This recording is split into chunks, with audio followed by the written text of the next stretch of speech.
Hello and welcome to another edition of Ask Dave. Regular viewers of Ask Dave will know that I generally cover engineering, automotive, motorcycle related topics.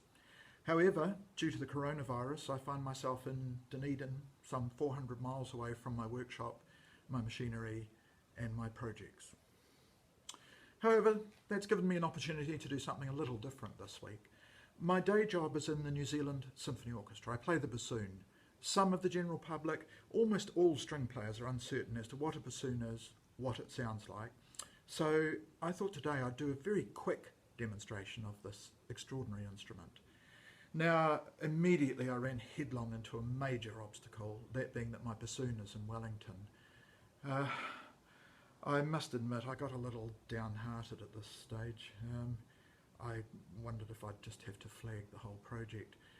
But then I thought to myself, hang on Dave, you're a technical guy, can't you make a bassoon? I mean, how hard can it be? Well, a bit tricky, but without meaning to boast, I think I've made a pretty good fist of it actually. So let's have a look at a bassoon.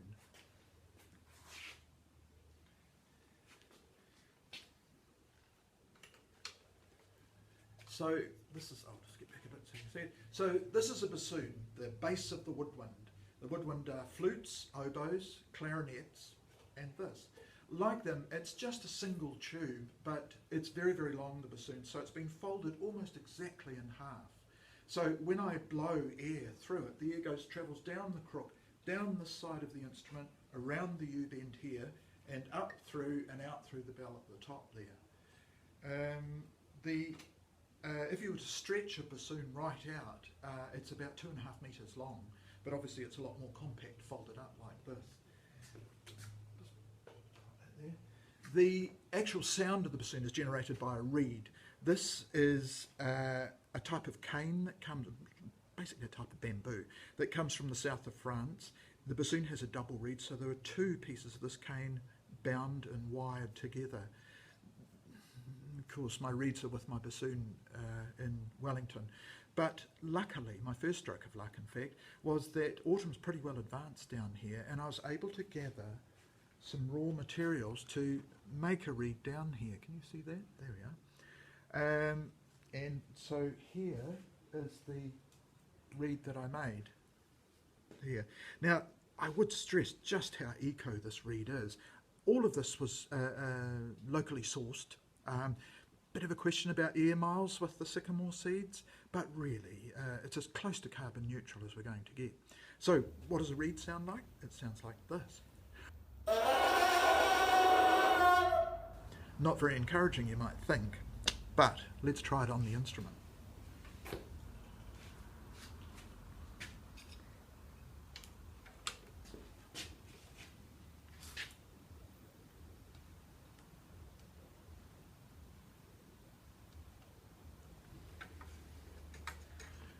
So here's what it sounds like. I'll just stand back with you.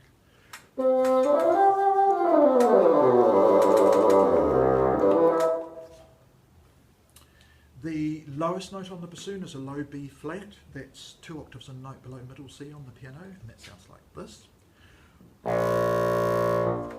The highest note is a C, 1 octave above middle C on the piano, and that sounds like this.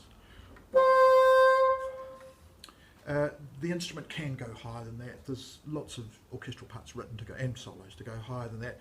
But many years ago I witnessed an horrific accident. A colleague of mine lost an eye trying to play a high G. We're still under level 4 lockdown. I'm just not prepared to try and play higher than that. I'm afraid that's as far as I'm willing to go.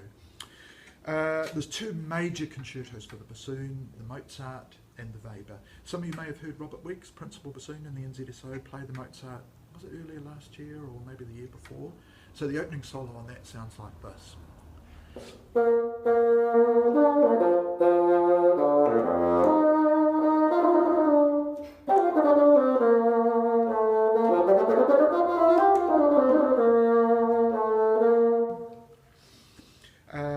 The other piece, the Weber, you don't hear that as much as the Mozart. I mean, personally, I prefer it.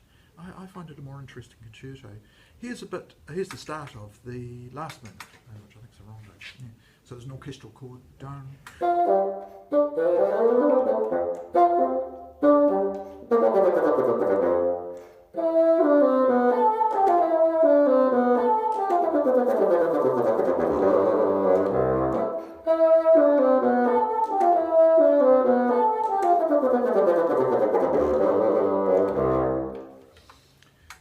I hope that very quick introduction to the bassoon has piqued your interest.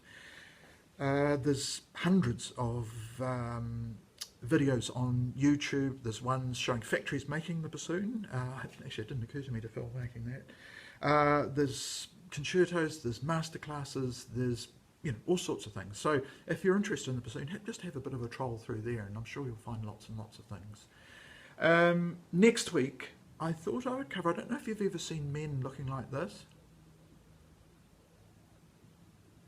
and you've wondered what they're thinking about. Well, that's what I'm going to talk about next week. So thanks very much for watching, and bye bye for now.